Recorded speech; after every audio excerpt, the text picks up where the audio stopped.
NAB پر corona پھیلانے کے الزام کے سوا سارے الزام لگ چکے ہیں۔ نیب کی کسی سے ذاتی دشمنی نہیں، تنقید ضرور کریں لیکن حقائق اور قانون دیکھ کر کریں۔ تعمیری تنقید ہوگی تو نیب کو بھی فائدہ ہوگا۔ چیئرمین نیب جاوید اقبال نے تقریب سے خطاب میں کہا، دھمکی ہو یا کچھ بھی، نیب نے اپنا کام کرنا ہے اور کرتا رہے گا۔ اگر نیب نے زیادتی کی ہے تو وہ عدلیہ کے پاس جائیں، وہ آزاد ہیں۔ 90% کیسوں کا مجھے علم نہیں ہوتا کس کے خلاف ہیں۔ اگر ہمیں فیصلے کرنے کا اختیار ہوتا تو سارے کیس نپٹا دیتے۔ پلی بارگین قانون میں موجود ہے اور اجازت عدالت دیتی ہے۔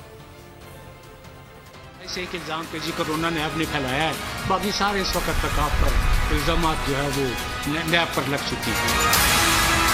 نیب کا ادارہ اس وقت تقریباً مجموعی طور پر جب سے وجود میں آیا 890 ارب سے زیادہ ریکوری کر چکا ہے، اور اس میں سے رقومات 90-80% جو ہے وہ گورنمنٹ کے خزانے میں جمع ہوئی، اور باقی جو متاثرین ہیں ہم ان کو دیتے رہے۔ نیب لوگوں کی عزت نفس کا خیال رکھے گا، کوئی ایسا سٹیپ نیب نہیں اٹھائے گا جو قانون اور آئین کے برعکس ہو۔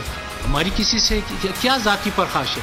یعنی 90% کیسز ایسے ہیں جن میں میں یہ جانتا بھی نہیں کہ جی کیس کن کے خلاف بنا ہے، بجائے اس کے کہ آپ الزامات تراشی میں، دشنام ترازی میں اپنا وقت ضائع کریں۔ زیادہ بہتر ہے کہ آپ اگر فیل کرتے ہیں کہ آپ کے ساتھ کوئی زیادتی ہوئی ہے تو متعلقہ عدالتیں موجود ہیں، آپ عدالتوں میں چلے جائیں اور اپنا آپ ریلیف لے لیں۔ باقی ایک یہ بات تواتر سے دہرائی جاتی ہے کہ جی نیب پلی بارگین کر لیتا ہے۔ نیب جب پلی بارگین کرتا ہے تو قانون کے مطابق کرتا ہے۔ قانون میں پلی بارگین کی شک موجود ہے، نیب کے اختیارات ہیں کہ آپ پلی بارگین کریں۔ پلی بارگین کی حتمی منظوری عدالت دیتی ہے۔